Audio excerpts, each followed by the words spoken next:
guys, so today I wanted to just do kind of like a really chill video where I'm going to be talking about some new products that I picked up lately. I've been doing a little bit of shopping. But anyways, I just wanted to have this be kind of like a first impressions, and I'll do kind of quick reviews on everything so you guys can just see my thoughts as we go. A lot of you will know I'm not super big on primer, but I got this YSL All Hours Primer in the mail. It was sent out to me, so I wanted to try it. It's really strongly scented. Oh, it's very milky. It looks like it has almost like a Caucasian tone to it.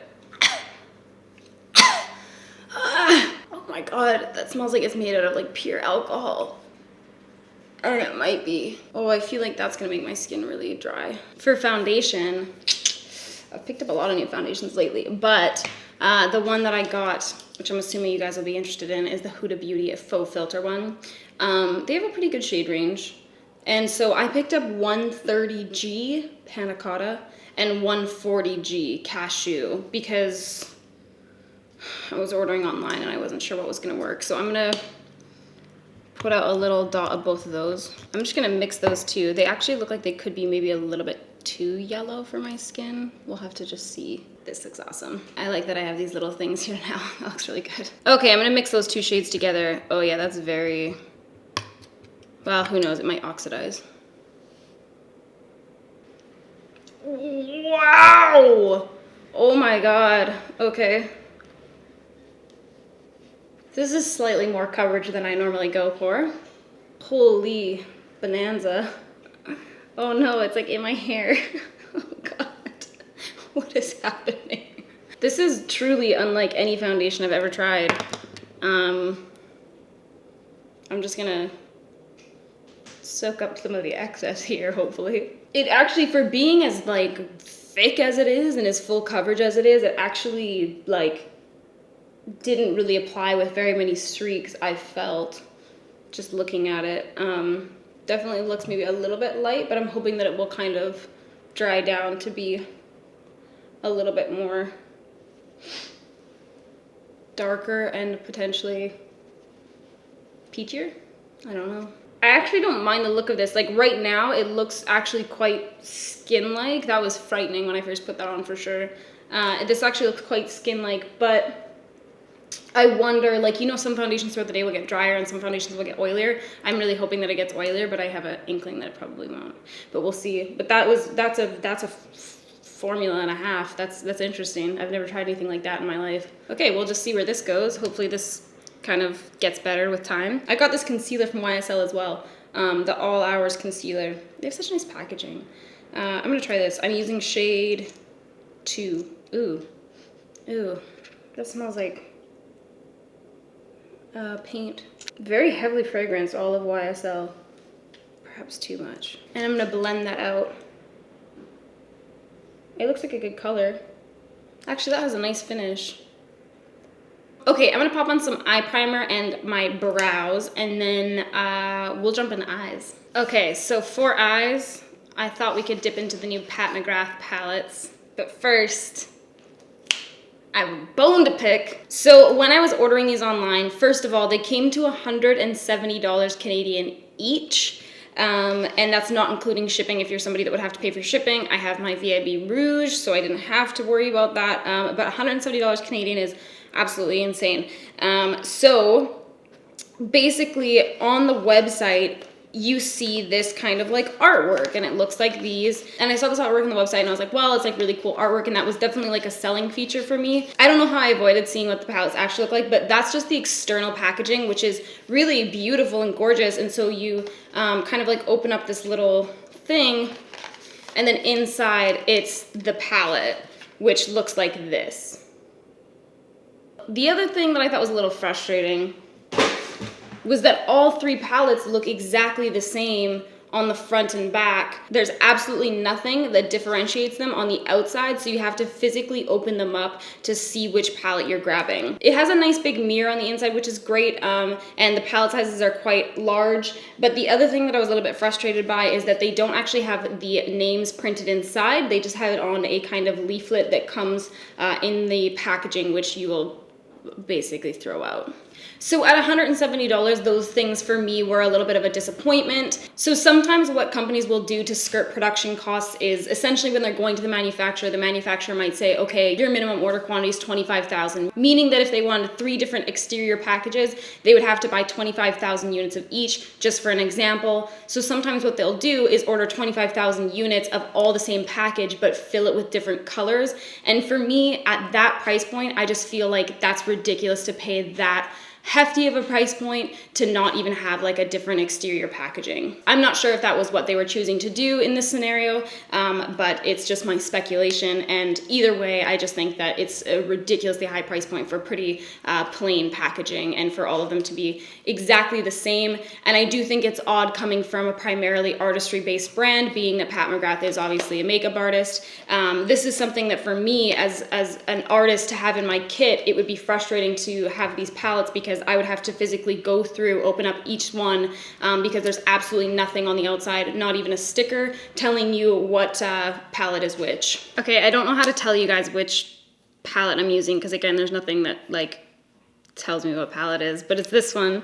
This one's calling to me the most. It's really, really pretty. There's some really interesting textures in here just from swatching it already, and she has some really pretty duochromes in here that look pretty unique, so I'm definitely intrigued to I feel like I've had nothing but complaints with this. It's beautiful. Like these palettes look like freaking artwork when you open them up. Like they're stunning, but I'm just wondering how functional they're gonna be. Right out the gate, I definitely feel like I already need to dip into another palette because there's not really an obvious shade as a transition shade for me, being that like this shade here and this shade here have a pearlescence to them. So the lightest shade that is matte is that one right there, which is quite deep for me, and I think I would really fuck up my makeup if I tried to go on with that first. So just for shits and gigs, I'm gonna grab this other new product that I got, which is the Natasha Denona Holiday Palette. I got it in the color Eris. I liked how the other one looked too, and I thought about picking it up, but I ended up just grabbing this one and all the toppers because they look so pretty. But I'm gonna grab that center shade there. And I'm gonna grab this first on a slightly smaller, kind of like pointed blending brush, and I'm just going to bring that into my crease first. And I'm actually just gonna use the little face powder that I have here to blend this out because I don't have anything sitting in front of me that's like a good transition shade. I feel like I'm having troubles blending that out. This is about to turn into an emergency review. Okay, so now I'm gonna go back into this Pat McGrath palette and I'm gonna pick up that color there. What's the name of it? We don't know, it's not printed.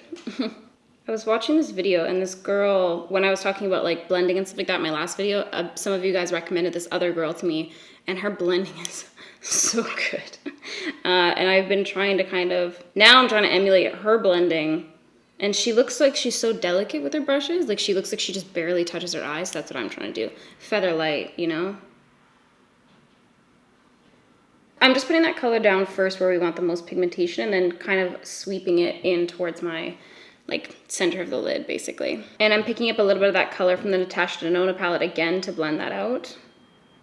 Grabbing a little bit of this color on a little blending brush. It does have a little bit of a pearlescence to it, but I kind of just wanted to put that almost as like another transition between that darker color there. It actually applies without much of that pearl, which is kind of nice. Okay, so I'm gonna go into this kind of green color here, but when I swatch this, it looks super green on my finger, but then when you kind of go to blend it out, it almost, you can see it has sort of like a black base to it. So I'm going to, I think, put it over top of a green base. I'm gonna see what I have kicking around. Okay, so I'm grabbing the color Mildew from Urban Decay. They're 24/7 Glide On pencils. And I'm going to run that all over my lid, I guess. I don't know what I'm doing. Yeah. That's what's happening. And then I'm gonna take a little shader brush and just try and get those edges as blended out as we can before we put the product down so that it doesn't look patchy when we go to put our eyeshadow on. Okay, and then I'm grabbing my Smith 253 in that kind of emerald blue color. And I'm just going to pack that on over top. Oh, wow. Wow. Okay, so that's with that same color on the other eye. That's a beautiful color for sure. I don't know that it's the most flattering thing I've ever seen in my life, especially on me. It's a little like A little too much. I'm gonna try and go over top of it with this kind of like, wow, that does not look gold at all. But it's like, oh yeah, there we go. It's like a goldy pink kind of shift. I'm gonna try and pack that over top and see how we feel about that. I just wanna bring like a little bit of kind of like goldy warmth to this. That's actually kind of cool. It looks really weird.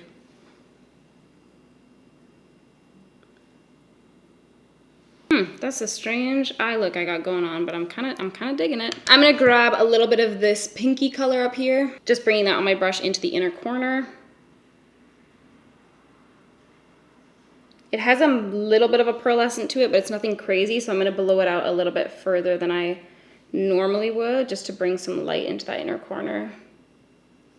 And then I'm gonna top that with this kind of color up here, which looks white, but it has sort of like an iridescent pink gold to it. And that will bring a little bit more sparkle into that inner corner.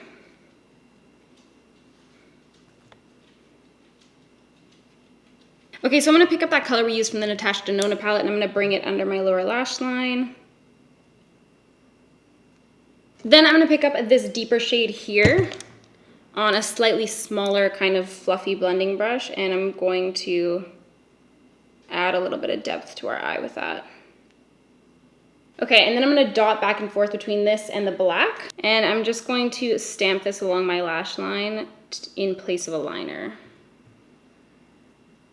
Yeah, I'm gonna use those. So these are the Velour Whisp It Real Good lashes. I'm just gonna pop those on and some mascara, and then I'll show you guys the finished look. Okay, so that is the finished look. All right, my thoughts. So I didn't use these 3 colors right there, but I tried to use everything else. I'm actually quite impressed. The formula feels quite dry in the pan, almost chalky on some, and it doesn't swatch like necessarily that impressive in my opinion. But as you guys know, that doesn't really matter because they blended out and they built up quite nicely on the eyes. The shimmery shadows had some nice impact. There was a couple shades, namely this kind of pinky gold iridescent one and that one as well, that I felt could have had maybe a little bit more impact to them. But overall, I'm pretty happy with how they performed. I think that they did well, and I'm definitely excited to try out the other palettes. There's something to be said for the fact that these are quite unique color choices and combinations, and I like the fact that there's a lot of kind of unique duochromes in there because I think that that adds a lot to your look, and it's also something where you can kind of mix and match duochromes and layer them over top of each other, and it really adds like an extra level of dimension to your looks. So overall, I don't know that they're worth that price point necessarily, but they definitely are beautiful shadows, and I'm really excited to try out the other ones. If you guys want to see videos with the other palettes, definitely let me know because I'm more than happy to accommodate. I'm going to be applying the No Bronzer from Perricone MD. This packaging has me all the way fucked up. Basically, it's like a super runny liquid, but you have to kind of like drop it onto like, I don't know, either the back of your hand or a palette. I'm gonna do a palette, but there's like no way of controlling how much liquid comes out. And it's quite expensive, so I feel like that's just a little crazy for me. Okay, so I'm gonna put this on the same way that I do with the Cover FX bronzer. I'm just going to dot it first and then blend it out. I really like the No foundation from them, and the No lipstick is one of my favorite lipsticks of all time. When I'm applying really liquidy bronzers like this, I find that it helps to apply them a little bit higher than you normally would your contour. So like if your cheekbone is right here, I apply it kind of like up here, just because when you're blending it out with either like a brush or a beauty blender, it tends to just really disperse, and then sometimes your contour can get a little bit too low and then it will get really muddy looking. So since we're contouring and bronzing to give ourselves like a more lifted cheekbone appearance, I just think it's easier to start up a little bit higher and then let it blend out, and then go in with like your highlight and whatever if your bronzer got too high. That looks pretty. Color maybe a little bit warm for my liking. But I think even if I had like a little bit of a tan going, I think I would actually prefer this. I'm gonna put some of this on my nose. And this foundation actually has been sitting quite well on my face. I feel like I like it, actually. But I was pretty startled when I first applied it, that's for sure. I think I'm gonna do a little bit of the no highlighter highlight as well. This one's kind of nice because it has like a doe foot applicator. And I wish that the bronzer was the same, because it would be easy enough to just dot that bronzer on and then quickly blend it out, right? So I'm gonna do a couple dots of that. Yeah, I'll blend that out with my finger, sure. That's quite nice. I'm gonna apply a little bit of this multi-stick from this brand called Ilia. This is in the shade All of Me, and it's kind of like a almost orangey coral sort of tone. And I'm just gonna grab a little bit of that on my finger, and I'm going to dot that on for blush as well. I've really been liking everything I've tried from this brand so far, except their highlights. But I got one of their lip balms, and I really like their lip balm a lot. I got 2 of their lipsticks, which I like. This cream stick I like a lot. And then their highlight, which I'm not big on.